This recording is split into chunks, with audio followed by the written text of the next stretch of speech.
let us learn some different sentences.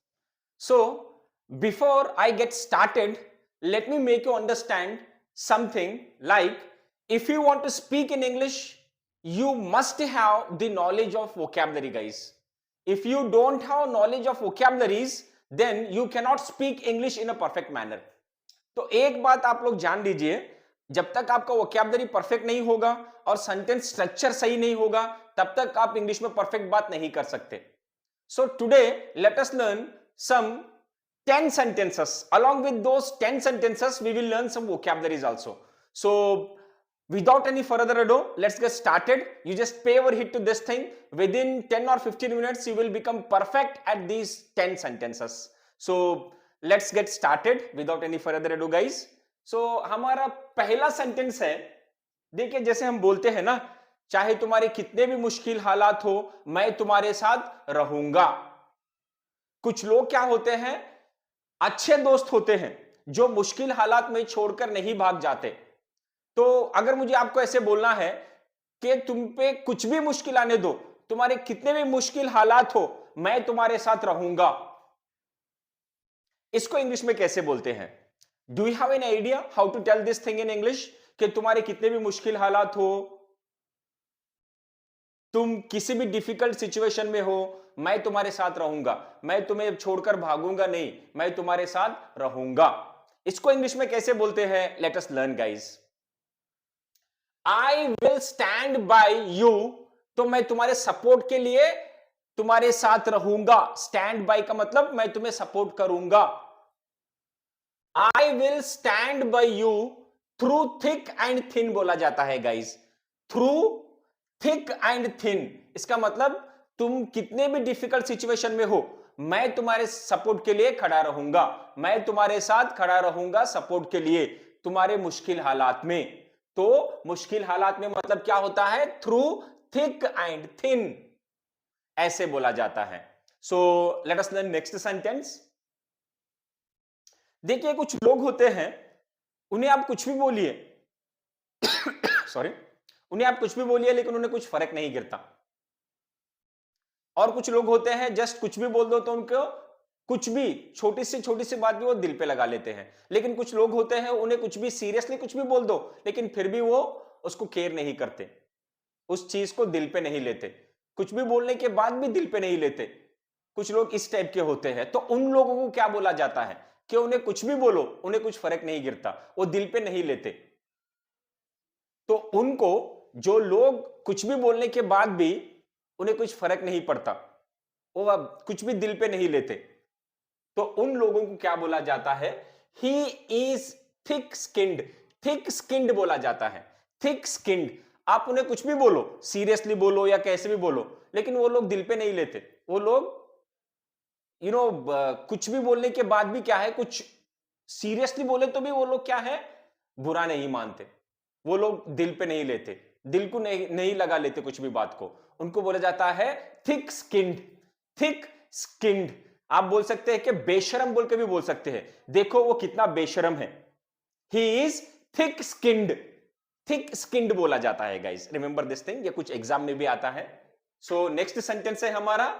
देखिए बहुत सारे लोग इस सेंटेंस को यूज करते समय गलती कर देते हैं. Most of the people when they are going to use this sentence which I am going to tell you, they commit mistakes while using this sentence. मैं आपको एक सेंटेंस पूछ लेता हूं, देखिए क्या आप इसको ट्रांसलेट कर सकते हैं इंग्लिश में? कल मैं मार्केट गया था और मैं तुम्हारे जस्ट पास से ही गुजरा, लेकिन तुमने मुझे देखा नहीं या मैंने तुम्हें बात नहीं किया. देखो कल तुम मेरे पास से ही कहीं चले गए, कल तुम मेरे पास से कहीं गुजर रहे थे, मैंने तुम्हें देखा लेकिन तुमने मुझे नहीं देखा. कल मैं तुम्हारे घर के पास से ही गुजरा लेकिन मैं तुम्हारे घर नहीं आया. तुम्हारे घर के पास से गुजरा, मैं तुम्हारे पास से गुजरा लेकिन तुमने मुझे देखा नहीं. ये पास से गुजरा, पास से जाना, आजू बाजू से जाना. मैं कल तुम्हारे पास से गुजरा, कहीं पे गया, तुम्हारे पास से ही गया. कल तुम मार्केट में खड़े हुए थे और मैं तुम्हारे पास से ही गुजरा. मैंने तुम्हें हाई किया लेकिन तुमने देखा नहीं। अब ये पास से गुजरना, इसको इंग्लिश में कैसे बोलते हैं? बहुत सारे लोग कंफ्यूज कर लेते हैं। Do you know the answer guys? कल मैं तुम्हारे पास से ही गुजरा लेकिन तुमने मुझे देखा नहीं। How to tell this thing in English?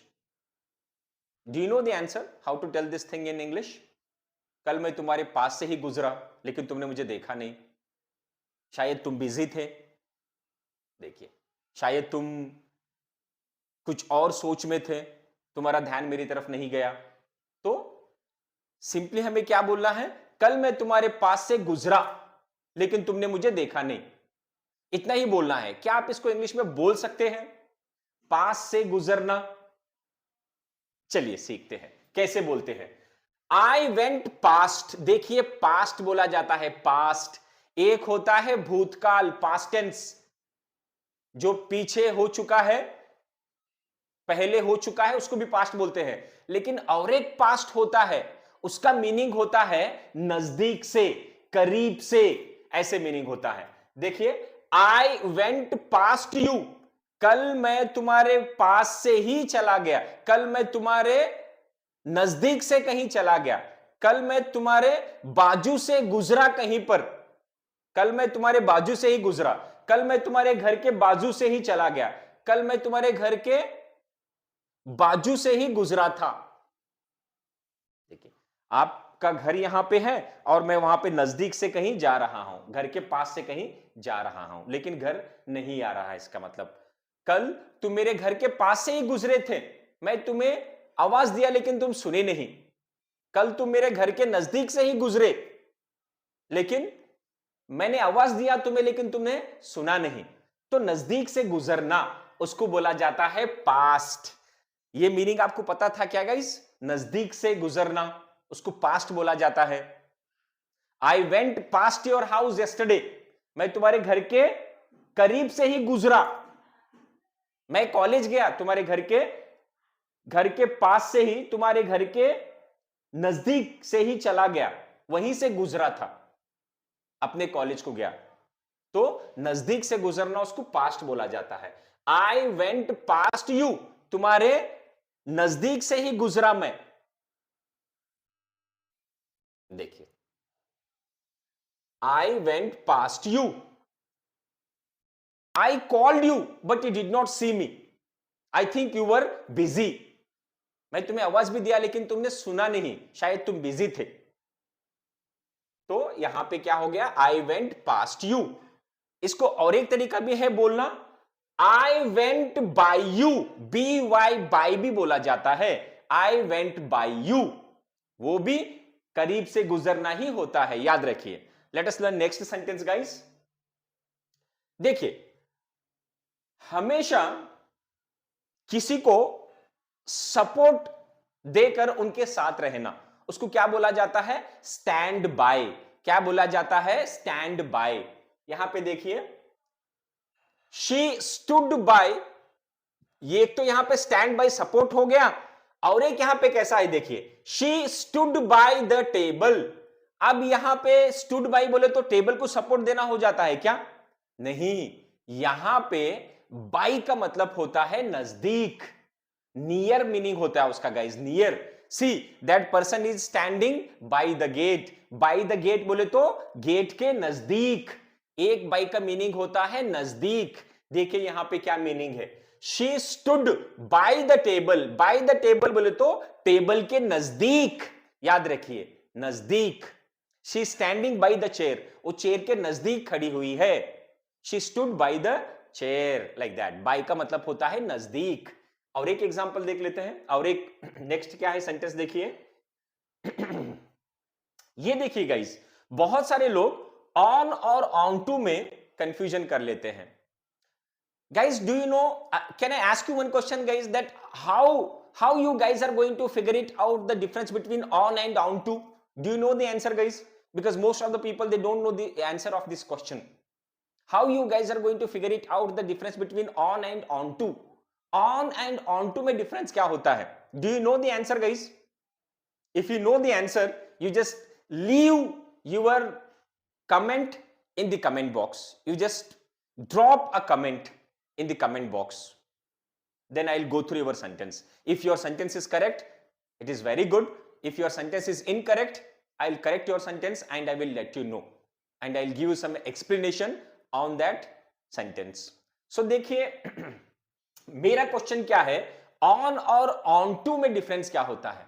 On और ऑन टू में डिफरेंस क्या होता है? यस गाइस, क्या आपको पता है? चलो, नहीं पता है तो मैं ही बता देता हूं. देखिए, onto, the leaves fluttered down onto the path. The leaves fluttered down onto the path. देखिए, onto क्यों दिया गया है यहां पे? The leaves fluttered down onto the path. onto मतलब ये जो पेड़ के पत्ते हैं वो टूट के जब टूट के गिरते हैं ना, उड़ते उड़ते उड़ते ऐसे उड़ते रहते हैं, हवा में उड़कर नीचे गिर जाते हैं. सो द लीव्स फ्लटर्ड डाउन, ऐसे उड़ते उड़ते नीचे आ गए और वो जमीन पर गिर गए, ऑन टू द पाथ, और वो जमीन के ऊपर गिर गए. तो ऑन टू का मतलब होता है गाइस, मूवमेंट हो रहा है वहां पे, मूवमेंट. जैसे ऊपर से टूटकर जो लीव्स है, पत्ते, पेड़ के पत्ते ऊपर से टूटकर नीचे आ रहे हैं, मूवमेंट हो रहा है, उसके बाद वो जमीन पे गिरते हैं. तो जब मूवमेंट होता है तो हम लोग ऑन टू यूज करते हैं. जब मूवमेंट नहीं होता है तो हम लोग ऑन यूज करते हैं. I hope you guys are getting it. Is very important guys. देखिए, द लीव्स फ्लटर्ड डाउन, पत्ते जो है हवे में ऐसे गिर रहे थे, गिरते गिरते जमीन पर आकर गिर गए. तो पत्ते जो है पेड़ से टूटकर ऐसे नीचे आ रहे हैं, तो मूवमेंट हो रहा है ना, तो नीचे आके गिर गए जमीन के ऊपर. उसीलिए मूवमेंट होने की वजह से हम लोग ऑन टू बोलते हैं. अभी पत्ते कहां पे हैं? ऑलरेडी जमीन के ऊपर गिर चुके हैं. So now the leaves are on the ground. The leaves are on the ground. On क्यों? अब वहां पे ऑलरेडी वो पड़ चुके हैं, वो ऊपर से नीचे गिर नहीं रहे हैं, मूवमेंट नहीं हो रहा है, वो ऑलरेडी जमीन के ऊपर ही है. So the leaves are on the ground. I hope you understood. I hope you got it, guys. So still, if you are not getting, you can send your sentences in the comment box and I'll give you some more examples. If you have any confusion, I don't think that you have any kind of confusion because I am making use of bilingual languages to make you understand the things in a better way. I am using English as well as Hindi. So I don't think that you guys are going to face any kind of problem in understanding the things, right? You are not going to face any difficulty in understanding. I hope so. So आपको समझ में आ गया कि difference क्या है on और on to में? On मतलब वहां पे ऊपर है, ऑन टू का मतलब कहीं से मूवमेंट होते होते होते उसके ऊपर आ रहा है. ये है difference. I hope now if anybody is going to ask you guys how you guys are going to figure it out, the difference between on and on to, you guys are answerable now because you understood my sentence. Right, let us understand next sentence. He is coming into the room. अब देखिए फिर से, what is the difference between in and into? in मतलब already अंदर है, into का मतलब same, वहां से मूवमेंट हो रहा है, कहीं से आकर कहीं पे जाना, तो वहां पे मूवमेंट हो रहा है ना. Like example, I am coming into the room, तो मैं बाहर हूं, बाहर से मैं रूम के अंदर आ रहा हूं, तो मूवमेंट हो रहा है. देखिए, I am coming into the room, अगर मूवमेंट हो रहा है तो इनटू आएगा. अब मैं रूम के अंदर आ चुका हूं तो I am in the room. तो जब मूवमेंट होता है तो हम लोग इनटू लेते हैं. I am coming into the room, बाहर से अंदर आ रहा हूं, I am coming into the room. Room के अंदर आने के बाद I am in the room. तो ये डिफरेंस है. देखिए, इनटू का मतलब होता है मूवमेंट और ऑलरेडी अंदर है बोले तो उसका मतलब होता है इन. Right guys. और एक एग्जांपल देख लीजिए. Next sentence, somebody is at the door. Do you know what does the mean of at? यहां पे at क्या मीनिंग दे रहा है? Somebody is at the door. Somebody is at, like your car is at the gate. Somebody is at the gate. Somebody is at the door. Your car is at the gate. कभी कभी आप बड़े hotel चले जाते हैं ना, 5 star hotels, वहां पे वैलेट पार्किंग होता है। वैलेट पार्किंग मीन्स आपको पार्किंग करने की जरूरत नहीं है, एक आदमी होता है वही पार्क करता है और वही आपकी कार को लाकर भी देता है। तो वहां पे जब वो कार लेकर आएगा तो वो बोलेगा your car is at the gate sir. At the gate का मतलब होता है the next of the gate, gate के पीछे, पीछे साइड, एट, उसके बाद में, the next of the gate. somebody is at the door, मतलब next of the door, door के पीछे, उसका मतलब होता है पीछे, एट द डोर। सो यहां पे somebody is at the door बोले तो डोर के पीछे कोई है, इसका मतलब at का मतलब next of that thing। तो ऐसे ही your car is at the gate बोले तो गेट के बाद आपका कार लगा हुआ है, आप लेके जा सकते हैं, like that guys. I hope you understood. Now let us see the next sentence. They agreed on a date for the meeting. See, almost all people, if you ask anybody like which preposition we have to use with agree, almost all people will say that we have to use with I agree with you, I don't agree with you, means I disagree with you, it means that. So do we have to use with all the time with this agree word, with this agree verb? Do we have to use with this agree all the time? Is it so? No guys, all the time हमें agree के साथ with नहीं लेना है। Maximum लोग ऐसे use कर देते हैं, अग्री है तो विथ है। हाँ, इंसानों के साथ विथ आता है, लेकिन कभी हम किसी प्लान के बारे में बात कर रहे हैं या किसी टॉपिक के बारे में बात कर रहे हैं, याद रखिए, कभी हम किसी प्लान के बारे में बात कर रहे हैं या कभी हम किसी टॉपिक के बारे में बात कर रहे हैं तो अग्री के साथ विथ नहीं आता, अग्री के साथ विथ नहीं आता गाइज, अग्री के साथ ऑन आता है, on.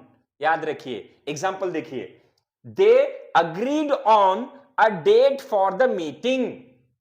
they agreed on, agreed के बाद on आ गया, देखिए, they agreed on a date for the meeting, agreed on a date for the meeting।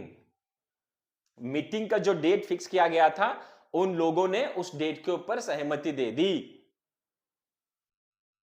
तो यहां पे हम कभी किसी प्लान के बारे में बात कर रहे हैं, हमने प्लान कर लिया है डेट, तो हम किसी प्लान के बारे में बात कर रहे हैं तो अग्री विथ नहीं आता, अग्री ऑन आता है, याद रखिए आप लोग, right. I hope you understood. देखिए, they agreed on a date for the meeting, agree on, क्योंकि हम लोग एक प्लान के बारे में बात कर रहे हैं। वही अगर इंसान है तो I agree with you, I disagree with you, ऐसे बोला जाता है, right. So let us, I hope बहुत ही इंट्रिगिंग, बहुत ही इंटरेस्टिंग थिंग्स आप सीख रहे हैं, एंड इसमें ग्रामर भी छुपा हुआ है। You guys are going to become familiar with the rules of grammar also guys. So next sentence, she laughed at me. देखिए, किसी का मजाक उड़ाते हुए हंसना, उसको लॉफ एट बोला जाता है। शी लॉफ्ड एट मी, वो मुझ पे मेरा मजाक उड़ाते हुए हंसी। लॉफ एट बोले तो किसी का मजाक उड़ाते हुए हंसना, शी लॉफ्ड एट मी, वो मेरा मजाक उड़ाकर हंसी, like that. So next one, he sat in the chair. Oh my God, it sounds completely incorrect. Does it sound incorrect guys? He sat in the chair, whether it is correct और incorrect, आपको क्या लगता है, ये सही है कि गलत है? He sat in the chair, in the chair हमने तो सुना है on the chair, ये in the chair क्या होता है? Yes, of course this sentence is correct guys, remember this thing, ऐसे एग्जामों में पूछे जाते हैं। So you guys can encounter this kind of questions in the competitive exams guys, because students get confused while using prepositions। यहां पे देखिए, in chair के अंदर घुसकर कोई बैठता है क्या? इसका मतलब चेयर के अंदर घुसकर बैठना नहीं होता, इनका मतलब देखिए, he sat in the chair, ये सेंटेंस बिल्कुल सही है। in the chair मतलब अब मैं चेयर, जैसे कि एक चेयर है, मैं बैठा हुआ हूं और आर्म्स रेस्ट के लिए, हाथ रखने के लिए भी मुझे जगह है चेयर के ऊपर, और पीछे जो बैक है उसको सपोर्ट लेने के लिए भी चेयर में वो फैसिलिटी है। मैं बैक को भी सपोर्ट दे रहा हूं और हाथ भी उसके ऊपर रखकर आराम से बैठा हुआ हूं, इसलिए बोला जाता है इन। जब मैं हाथ भी रख सकता हूं, आर्म रेस्ट करने के लिए भी जगह होना चाहिए चेयर के अंदर, और पीछे बैक को भी सपोर्ट लेने के लिए जगह होना चाहिए, तो जब मैं बोल सकता हूं I sat in the chair, not inside the chair. Inside बोले तो चेयर के अंदर घुस जाना, इनसाइड हो जाता है वो। मैं इनसाइड नहीं बोल रहा या इनटू नहीं बोल रहा, मैं सिर्फ इन बोल रहा हूं। इन क्यों बोला जाता है? क्योंकि बैक को भी सपोर्ट है चेयर को, और हाथ रखने के लिए भी आर्म रेस्ट है, वो भी जगह है, इसीलिए वहां पे हम बोलते हैं सैट इन द चेयर। अगर पीछे बैक सपोर्ट लेने के लिए कुछ भी नहीं है चेयर को, और हाथ रखने के लिए कुछ भी नहीं है, तब हम इन नहीं बोल सकते। अगर उस टाइप का चेयर है तो I sat on the chair बोलना पड़ेगा। अगर हमें बैक सपोर्ट और हाथ रखने के लिए जगह है तो बैठने के बाद हम लोग इन बोल सकते हैं, क्योंकि हमें हाथ रखने के लिए भी जगह है, बैक सपोर्ट भी है, इसलिए इन बोला जाता है। इसका मतलब चेयर के अंदर घुस जाना नहीं, नॉट इनसाइड। इसका मतलब इनसाइड नहीं होता, इन मतलब बैक सपोर्ट है और हाथ रखने के लिए भी सपोर्ट है। तो ये सेंटेंस बिल्कुल सही है, ही सैट इन द चेयर। देखिए, आई होप आज आप लोगों ने बहुत ही अच्छी चीजें सीखे हैं। एक 10 सेंटेंस मैं 1-2 मिनट के लिए रिपीट कर देता हूं, अगर आपको कोई कंफ्यूजन है तो। I will stand by you through thick and thin. आपके मुश्किल हालात में मैं तुम्हारे साथ खड़ा रहूंगा। थ्रू थिक एंड थिन का मतलब मुश्किल हालात। ही इज थिक स्किन्ड, वो एक टाइप का बेशरम इंसान है, उसे कुछ भी बोलो वो दिल पे नहीं लेता। He is not insensitive, he is insensitive, he is not sensitive. Sensitive बोले तो दिल को जल्दी लगा लेते हैं, बातों को दिल पे लगा लेते हैं। इनसेंसिटिव मतलब उन्हें कोई फर्क नहीं पड़ता, वो एक टाइप के बेशरम होते हैं, तो उनको क्या बोला जाता है? Thick skinned. He is thick skinned, वो एक टाइप का बेशरम इंसान है। I next one, I went past you. Past बोले तो नजदीक से गुजरना, किसी के नजदीक से गुजरना, किसी चीज के नजदीक से गुजरना। पास्ट, पास्ट का मतलब नजदीक होता है। देखिए, he stood by the, sorry she stood by the table. By the table, table के नजदीक, नियर बोल के मीनिंग होता है इसका। And the leaves fluttered down, हवे में टूटकर ऐसे उड़ते उड़ते आ रहे थे, onto the path. The leaves fluttered down onto the path. Onto क्यों यूज होता है? पत्ते ऊपर पेड़ से टूटकर ऐसे नीचे आ रहे हैं तो मूवमेंट हो रहा है, मूवमेंट हो रहा है तो onto होता है। उसके बाद वो ग्राउंड के ऊपर गिर गए तो मूवमेंट करते करते उसके ऊपर गिर गए तो onto। अभी वो कहां है? ग्राउंड के ऊपर है। अब हम लोग onto नहीं बोल सकते, ऑलरेडी ग्राउंड के ऊपर है। So the leaves are on the ground, ऐसे बोला जाता है। So he is coming into the room. Into means एक मूवमेंट हो रहा है एक साइड से दूसरी साइड जाते समय, like I am going into the room. जाने के बाद I am in the room, जब रूम के अंदर है तो।